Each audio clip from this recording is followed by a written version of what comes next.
தென்னிந்தியாவோட இதே பகுதியில கிட்டத்தட்ட 300 வருஷத்துக்கும் மேல ஒரு மாபெரும் சாம்ராஜ்யம் ஆட்சி செஞ்சது. அதோட பேரு விஜயநகரம், அதாவது வெற்றியின் நகரம். ஒரு காலத்துல உலகத்தோட மிகப்பெரிய சக்திகள்ல ஒன்னா இருந்த இந்த பேரரசோட கதையை தான் நாம இன்னைக்கு பார்க்க போறோம். ஆனா இங்கதான் ஒரு பெரிய கேள்வி வருது. ஒரு காலத்துல செல்வச் செழிப்போட உச்சியில இருந்த ஒரு நகரம் இன்னைக்கு எப்படி வெறும் பாழடைஞ்ச சிதைவுகளா மாறிப்போச்சு? வாங்க இந்த மர்மத்துக்குள்ள நாமளும் கொஞ்சம் எட்டி பாப்போம். யோசிச்சு பாருங்க, கிட்டத்தட்ட 500 வருஷத்துக்கு முன்னாடி ஒரு வெளிநாட்டு பயணி இந்த நகரத்தை பார்த்துட்டு இத போய் ரோம் நகரத்தோட ஒப்பிடுறாரு. அந்த ஒரு வரி மட்டுமே போதும், விஜயநகரம் அதோட உச்சத்துல எவ்வளவு கம்பீரமா, எவ்வளவு பிரம்மாண்டமா இருந்திருக்கும்னு புரிஞ்சுக்க. சரி, எந்த ஒரு பெரிய சாம்ராஜ்யம் உருவானாலும் அதுக்கு பின்னாடி ஒரு பலமான காரணம் இருக்கும் இல்லையா? விஜயநகரத்தோட கதையும் ஒரு பெரிய குழப்பத்துல இருந்து தான் தொடங்குது. வாங்க அதோட ஆரம்பத்துக்கு போவோம். விஜயநகர பேரரசு உருவாகிறதுக்கு முக்கியமான ஒரு தூண்டுகோல் இருந்துச்சு. அதாவது 14ஆம் நூற்றாண்டுல வடக்கிலிருந்து டெல்லி சுல்தான்கள் தென்னிந்தியா மேல திரும்ப திரும்ப படையெடுத்தாங்க. இந்த தாக்குதல்கள் இங்க ஏற்கனவே இருந்த பழைய ராஜ்யங்களை ரொம்பவே பலவீனப்படுத்தி ஒரு புதிய சக்தி உருவாகிறதுக்கு வழி செஞ்சது. இந்த மாதிரி ஒரு குழப்பமான சூழல்ல தான் கிபி 1336ல ஹரிஹரர் புக்கர்னு 2 சகோதரர்கள் தென்னிந்தியாவோட கலாச்சாரத்தையும் பாரம்பரியத்தையும் எப்படியாவது பாதுகாக்கணும்னு ஒரு நோக்கத்தோட ஒரு புதிய ராஜ்யத்தை உருவாக்குறாங்க. அவங்க துங்கபத்ர நதிக்கரையில அமைச்ச அந்த தலைநகரம் தான் பிற்காலத்துல விஜயநகரம்னு பேர் வாங்குச்சு. இப்போ நாம இந்த கதையோட ரொம்பவே முக்கியமான ஒரு பொன்னான காலகட்டத்துக்குள்ள போக போறோம். இந்த சகாப்தம் ஒரு மாபெரும் மன்னரோட ஆட்சியில அதோட உச்சத்தையே தொட்டது. அந்த பொற்காலத்தை சாத்தியமாக்கினது துளுவ வம்சம்.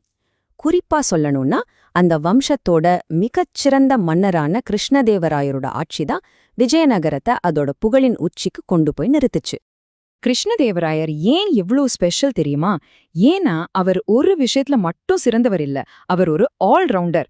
போர்க்களத்துல எதிரிகளை நடுநடுங்க வைக்கிற ஒரு மாவீரர், நிர்வாகத்துல ஒரு புத்திசாலி, கலைகளையும் இலக்கியத்தையும் மனசார ரசிச்சு ஆதரிச்ச ஒரு பெரிய புரவலர்.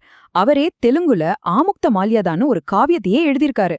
அது மட்டும் இல்ல, அவரோட அரசவையில அஷ்டதிக்கஜங்கள்னு 8 பெரிய கவிஞர்கள் இருந்தாங்கன்னா பாத்துக்கோங்களேன். கலைக்கு அவர் எவ்வளவு முக்கியத்துவம் கொடுத்திருக்காருன்னு. இவ்ளோ பெரிய சாம்ராஜ்யத்தை அவர் எப்படித்தான் நிர்வாகம் செஞ்சாரு? அதுக்குதான் நாயங்கரான ஒரு சிஸ்டம் இருந்துச்சு. சிம்பிளா சொல்லணும்னா, பேரரசர் மொத்த நாட்டையும் பல மண்டலங்களா பிரிச்சு அத நாயக்கர்கள்னு சொல்ற ராணுவ தலைவர்கள் கிட்ட ஒப்படைச்சாரு. அதுக்கு பதிலா அந்த நாயக்கர்கள் பேரரசருக்காக ஒரு பெரிய படைய பராமரிக்கணும். இது ஒரு ரொம்பவே திறமையான நிர்வாக முறைன்னு சொல்லலாம். ஒரு பேரரசோட பலம் அதோட ராணுவத்துல மட்டும் இல்ல, பொருளாதாரத்திலயும் தான் இருக்கு. விஜயநகரத்தோட பொருளாதாரம் அப்பா அது ஒரு ஆச்சரியம். அது வெறும் விவசாயத்தை மட்டும் நம்பி இல்ல, மேம்பட்ட நீர்ப்பாசன முறைகளால விவசாயம் செழிப்பா இருந்துச்சு.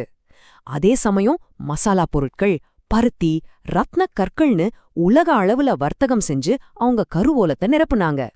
இந்த செல்வம் தான் நாம இன்னிக்கும் பாக்குற அந்த பிரம்மாண்டமான கோவில்களுக்கும் கட்டிடங்களுக்கும் அடித்தளமா அமைஞ்சது.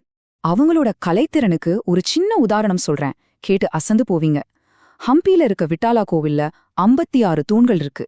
இந்த ஒவ்வொரு தூணையும் நீங்க தட்டும்போது அதிலிருந்து ஒவ்வொரு விதமான இசை ஸ்வரம் வரும். இது வெறும் கலை மட்டும் இல்ல, ஒரு இன்ஜினியரிங் அதிசயம்.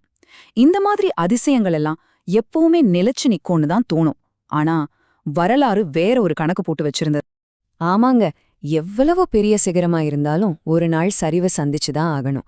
விஜயநகரத்தோட கதையிலயும் அந்த 2 அத்தியாயம் வந்துச்சு. அதோட வீழ்ச்சிக்கு காரணமா இருந்த அந்த பேரழிவை பத்தி இப்போ பாப்போம்.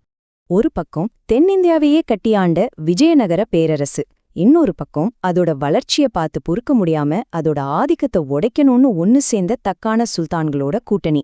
இந்த 2 பெரிய சக்திகளும் நேருக்கு நேர் மோதினப்போ என்ன நடந்துச்சு?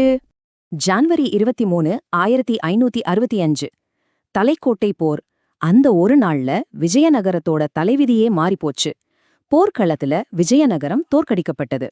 ஆனா அதோட முடியல. அதுக்கப்புறம் நடந்ததுதான் உண்மையான பேரழிவு.